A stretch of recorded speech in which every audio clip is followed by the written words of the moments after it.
se van tratando en el contenido. En la primera parte se está hablando de los derechos humanos, derecho de familia y perspectiva de género. En el capítulo 2, el proceso familiar desde la perspectiva de género. En el capítulo 3, las pruebas en materia familiar desde la perspectiva de género. La reparación del daño en materia familiar con perspectiva de género. Segunda parte. La violencia en la familia. Capítulo 2, las uniones. Capítulo 3, las relaciones de filiación. 4, los alimentos. 5, guardia y custodia. 6, perspectiva interseccional de disciplina y género en el derecho de la familia. Y 6, las infancias lésbico, gay, LGBTI+, Q+. Con esta introducción que está dando el manual, les digo, es una herramienta muy útil, pero también yo aconsejaría que se hicieran talleres para el conocimiento de ese tipo de manuales que ya, gracias a la tecnología, se pueden bajar de manera digital e imprimir, si así lo hace, para efecto de tener un mayor conocimiento al respecto, porque les digo, ya viene de alguna manera digerido y de una fácil lectura, además de que nos dicen los casos prácticos los casos en los que la Suprema Corte de Justicia de la Nación ha intervenido. Yo lo quiero aterrizar a un caso en concreto que se llevó, como decía la ciudadana, pues, la jueza, con relación a aterrizándolo a los casos concretos, porque si bien este manual se alimenta de los casos que ha tenido la Suprema Corte y la doctrina, pero ya vamos a ponerlo en práctica. Vamos a ponerlo en práctica. Traje un asunto que nos llegó el año pasado al tribunal colegiado donde presto mis servicios. Un asunto muy, a grosso modo lo voy a comentar y voy a leer algunos párrafos, me voy a permitir leer unos párrafos para que vean cómo nosotros tenemos, gracias a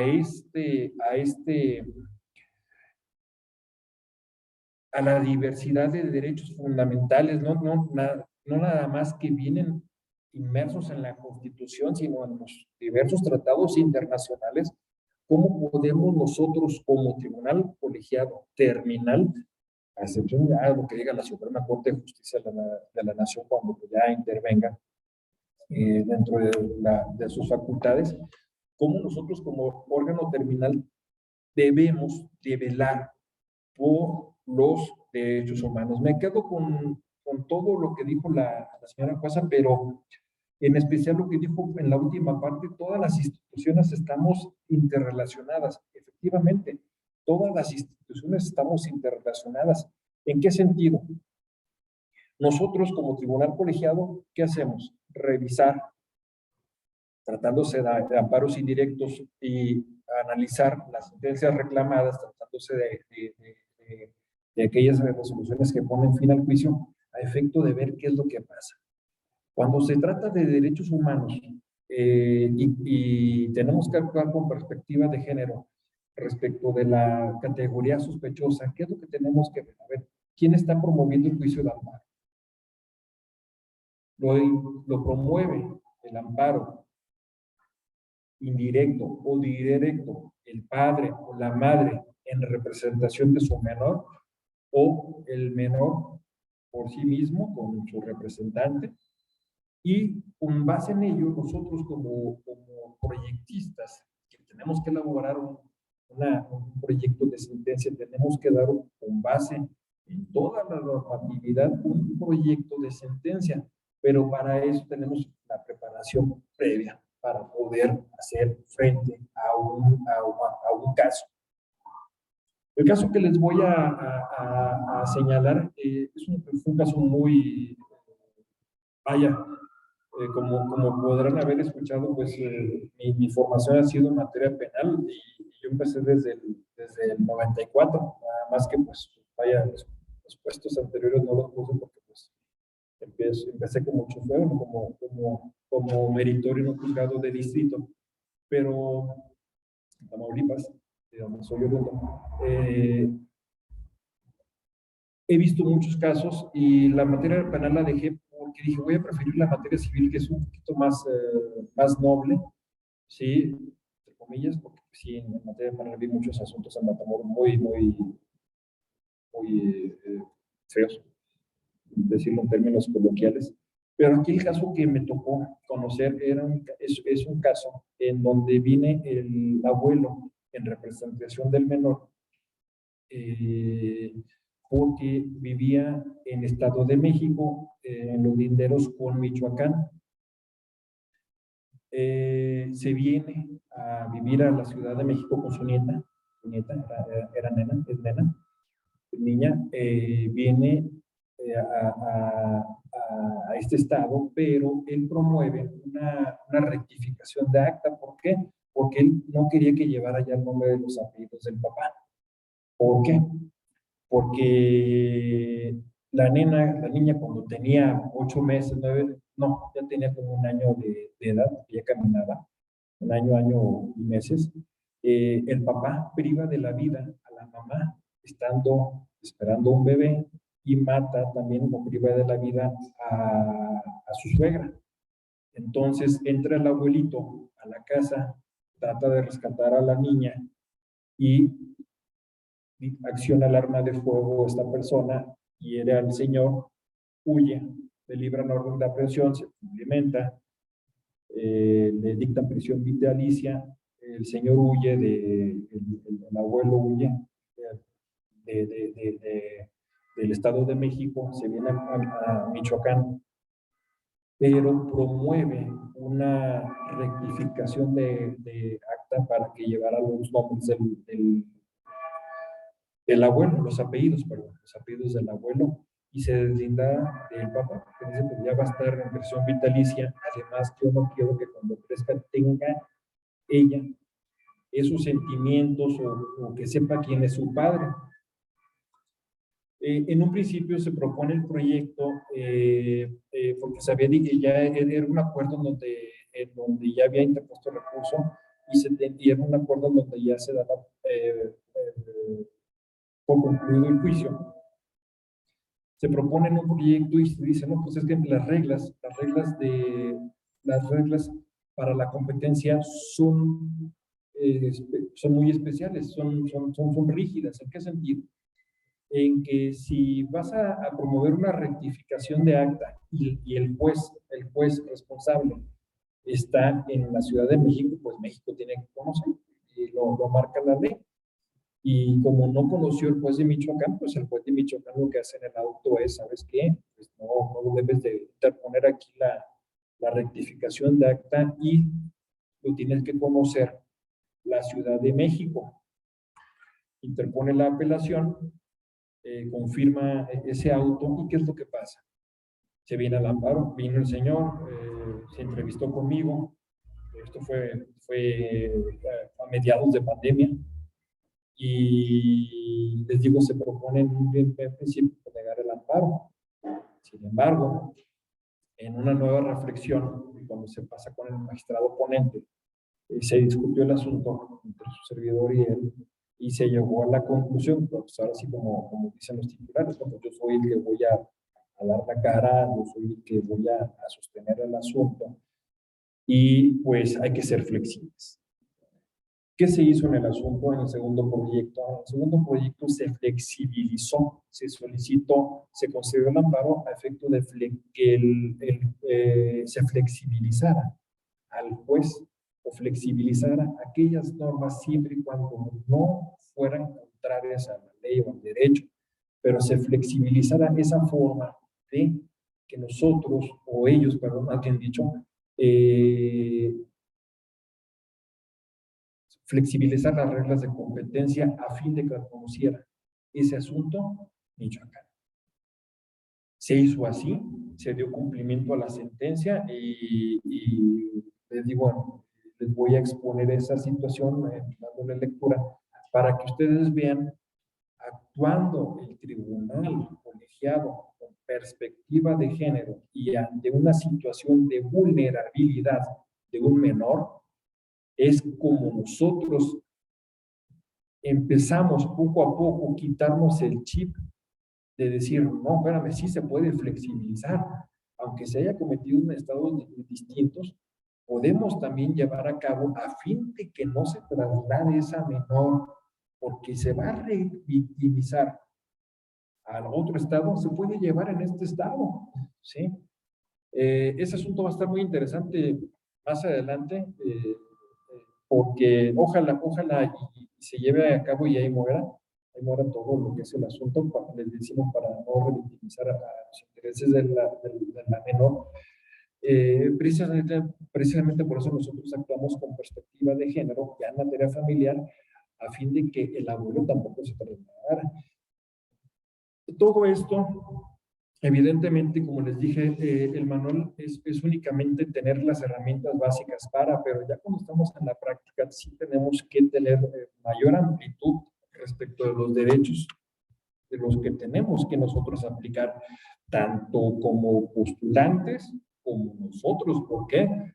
Al término de la despedida del ministro Pocillo de la Suprema Corte de Justicia de la Nación, yo me quedé con sus palabras en el sentido de lo que dijo en todo el discurso, que él aprendió mucho también de los litigantes, ¿sí? Y de todos aprendió y de todos aprendemos. Cuando ustedes, los postulantes, los abogados postulantes o aquellas personas servidoras públicas nos nutren esas sentencias con ideas y con tratados internacionales y con cuestiones de derecho doméstico, aprendemos. Ahora sí, como nos dicen a nosotros en el Poder Judicial de la Federación, nos pagan por aprender, lo hacemos con mucho gusto y lo hacemos con convicción. Convicción a que en esa línea de intercomunicación o interconexión, perdón, de las autoridades, nosotros, como dice la jueza, hacemos lo mejor posible. Todos hacemos lo mejor posible tratándose de cuando vemos ya alguna categoría sospechosa, tratándose de menores, niñas, niños, adolescentes y mujeres. Pero también tenemos que tener otra, y lo he visto yo como funcionario federal, tenemos que tener otra visión. Yo tenía otra visión hasta antes de estar ya conociendo amparo directo y revisiones, que muchas veces los padres utilizan a los hijos como escudos. ¿En qué sentido? Ellos dicen, cuando hay unas contiendas familiares en cuestiones de alimentos o cuestiones de patria potestad, custodia, y tiene uno de ellos al menor y el otro no, siempre actúan bajo el cobijo del menor a fin de que le apliquemos la suplencia de la deficiencia de la queja. Y esto también tenemos que identificar nosotros como operadores jurídicos a fin de que, a ver qué es lo que él pide, si él tiene la custodia, si va a estar mejor con él, va a estar mejor con la mamá, o cómo está la situación. Entonces, les digo, son cuestiones que no maneja el manual, pero como herramienta de derechos humanos que tenemos nosotros al alcance, podemos utilizar y eso nos vaya, no nos debemos de encasillar ahí, sino irnos a la actualización.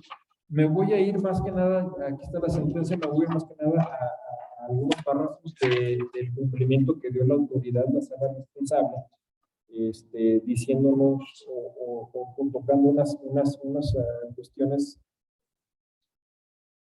cuestiones relativas a la ejecutoria de amparo de nosotros. Voy a obviar los datos sensibles, porque pues, como ya lo sabemos, la ley de transparencia es cuando no están autorizados como los comunes. Maestro, sí. Estamos ya a unos minutos de que se concluya su tiempo. Bueno, gracias. Ahí les doy el número de asuntos para que lo comentemos. Sí. Lo comentemos, es el amparo directo, lo pueden bajar de la red de sentencias, es el amparo directo 342-2021. Ya tenemos todos el acceso para bajar las sentencias de amparo, para que vean qué interesante. Nosotros, actuando con perspectiva de género, actuamos y flexibilizamos las normas que rigen, las normas adjetivas y sustantivas que también rigen la cuestión de competencia a fin de que la menor estuviera con su abuelo y que no se trasladara. Entonces, esa es una de las cuestiones, les digo, finas del derecho y en materia familiar que debemos nosotros aplicar como operadores jurídicos a fin de que haya una mayor protección a los derechos, como también lo dijo la maestra, no todos, no por ser personas vulnerables, como sean niños, niñas, adolescentes y mujeres, se les va a dar la sorpresa a la queja, porque sucedió también en un asunto en donde venía el padre alegando que no había promovido el amparo dentro de los 15 días estando en pandemia. Sin embargo, pasó por alto porque él dice que no tenía los recursos económicos para tener acceso al expediente, pero ¿qué creen? Recordemos que el Supremo Tribunal de Justicia del Estado de Michoacán fue muy flexible también al momento de decir, tratándose de asuntos de materia familiar y de materia civil, pero más en materia familiar, lo puedes ver en línea. Entonces también nosotros le dijimos ahí, oye, tuviste el tiempo para acceder a las constancias y formular tus conceptos de violación a fin de que te protegieras y promovieras tu demanda en tiempo. Y aquí está el acuerdo. El acuerdo es muy claro por parte del Supremo Tribunal de Justicia del Estado. Entonces, les digo, para todo esto nosotros tenemos que tener las herramientas jurídicas y no caer también en cuestiones donde se afecten a los menores. Digo, siempre tenemos que ver la mayor amplitud hacia estas personas en estado de vulnerabilidad, actuando con perspectiva de género en materia familiar. Por eso ya para concluir, recomiendo que den una lectura no nada más a este protocolo, sino a todos aquellos que ha elaborado la Suprema Corte de Justicia de la Nación, porque como funcionarios sí les digo, vienen muy bien explicados, muy digeridos, no van a tener ningún problema al momento de aplicar los casos concretos. Les digo, ya la Suprema Corte ya está haciendo la publicación de las sentencias y les digo, no van a tener ningún problema en cuanto a su aplicación. Les digo, es una herramienta básica. Ya lo demás nos corresponde a nosotros alimentar y estudiar, porque estos manuales no se van a quedar así. La intención de la Suprema Corte es de irlos actualizando día con día, con base en los precedentes que se van dando. Les digo, ojalá y esto es lo que les comento de la flexibilización en las reglas procesales, llegue a la Suprema Corte para que se emita un criterio, porque el criterio que se aplicó es la flexibilización en las normas procesales en competencia, pero en cuestión de alimentos y en el Estado. Sin embargo, sirvió como base para poder nosotros resolver en la forma en que se hizo. Maestra, no sé si ya estoy con el tiempo. Muchas gracias. Gracias, maestro. Pues muy amable también por esta participación. Agradecemos su intervención y pues esto que nos comenta también, ¿no? La importancia de que además de todo, nuevos criterios vayan enriqueciendo este manual o vayan generando incluso otro en donde podamos ver un avance pues en términos también pues jurisprudenciales y que tengamos una regularidad que nos lleve a un poco más de protección, sobre todo para las personas que están en una vulnerabilidad mayor. No sé si exista por parte de la jueza algún comentario más que hacer.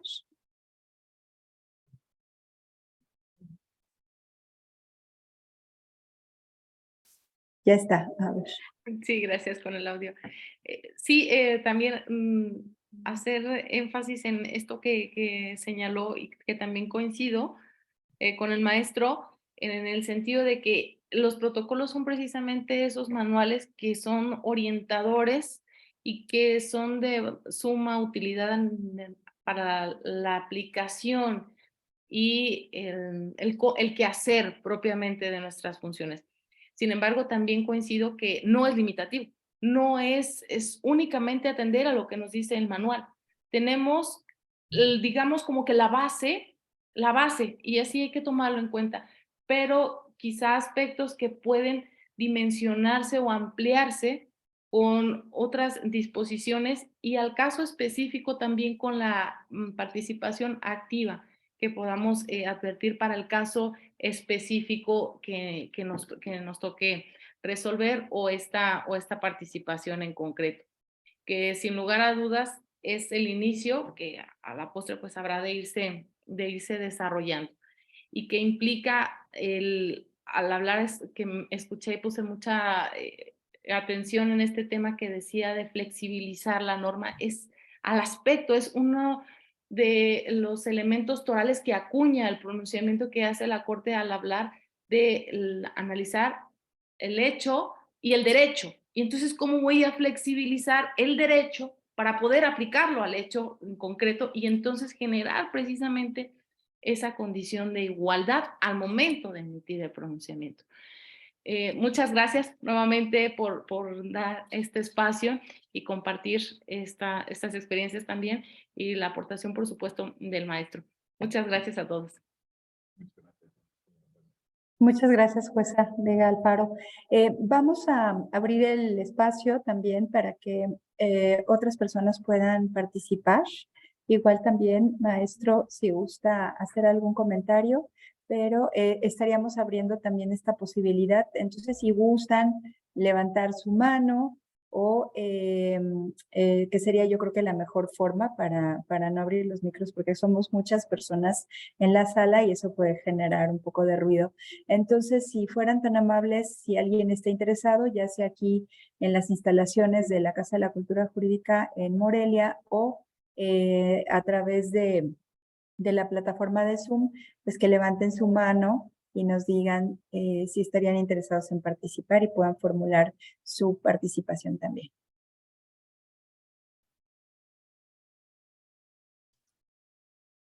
No sé si en la sala tenemos a alguien que quiera levantar, ¿no? Ok. Bien, bien, pues me parece que acá tampoco tenemos... Acá sí tenemos. ¿Sí? Ah, perfecto, muy bien. Adelante, por favor. Cómo no, con gusto. Mire, se llama Manual para juzgar con perspectiva de género en materia familiar. Sí, emitido por la Suprema Corte de Justicia de la Nación. Con esa link con esa información que le estoy dando, inmediatamente bajo en internet lo encuentra fácilmente, incluso en las casas de la cultura jurídica, en la página de las casas de la cultura jurídica también vienen ahí especificados, y también les aconsejaría, aprovechando nada más el espacio que me está dando amablemente la maestra, que por favor les ruego que si tienen oportunidad de ver este tipo de dinámicas que se hacen por parte de los jueces, magistrados, ministros en la plataforma de internet, en la red social de YouTube, ahí vienen, vaya, ahora sí lo están dando juzgadores y de alguna manera van a ustedes enriquecer aún más. Vaya, estos 20 minutos allá duran una hora y media, pero van a enriquecer aún más su acervo cultural, su acervo jurídico, a fin de que ustedes tengan las herramientas necesarias para poder defender y llevar un asunto tratándose de cuestión de perspectiva de género en materia familiar. Esa es la recomendación que yo doy. A fin de que, les digo, pues acrecenten su acervo jurídico y vaya, aquí no se vale de echar a perder, se aprende, no. Aquí tenemos que tener mucho cuidado. Si van a llevar si son postulantes, casos en donde se advierta interés superior del menor, si bien es cierto, opera la suplencia de la eficiencia de la queja, también tenemos que tener mucho cuidado de los asuntos que vamos a ver. ¿Por qué? Porque los intereses en juego son de menores y de una mujer. Entonces, atendiendo a esa categoría sospechosa, tenemos que ser sensibles, les digo, como operadores jurídicos, llámese jueces, magistrados, abogados, ministerios públicos, y atender con mucha sensibilidad este tipo de asuntos. No sé si alguna pregunta o otra, compañera. ¿Está?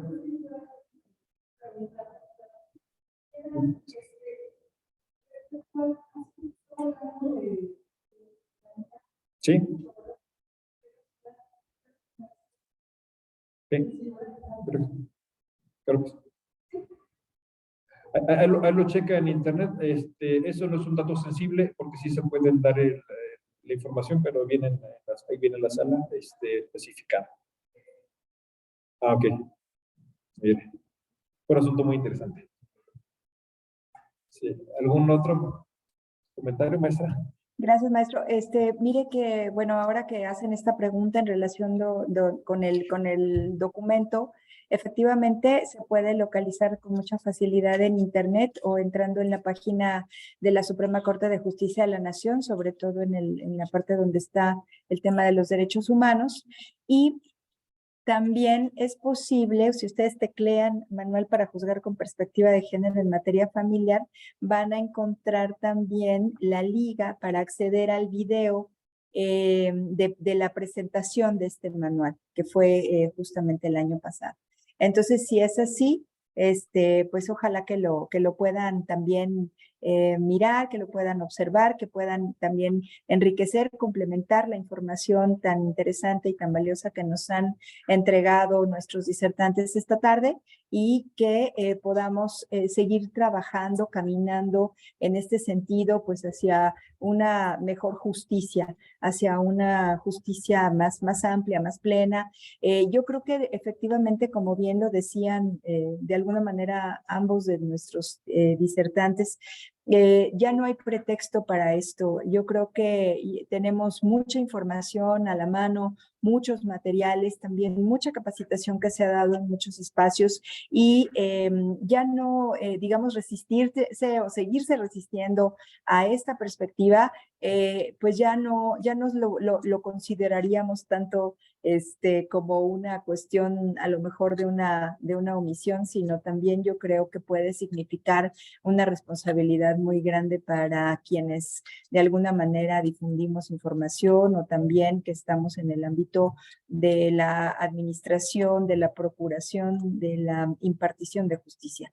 Creo que es fundamental que tomemos medidas importantes para ir aprendiendo sobre esto y bueno, pues en ese sentido, tanto la Suprema Corte de Justicia de la Nación, a través de la Casa de la Cultura Jurídica en Morelia, como el Poder Judicial del Estado de Michoacán, hemos estado haciendo esta colaboración para que estos temas se estén abordando de manera constante. Le seguimos debiendo a la sociedad en la medida en que pues no aprendemos lo suficiente al respecto de estos temas. Entonces yo creo que en ese ánimo de saldar esa deuda histórica que tenemos con algunas comunidades, con algunas poblaciones en el país y sobre todo, bueno, también en este caso con las mujeres, que somos la mitad de la población en todo el mundo, pues tenemos esa deuda histórica que es urgente que empecemos a saldar.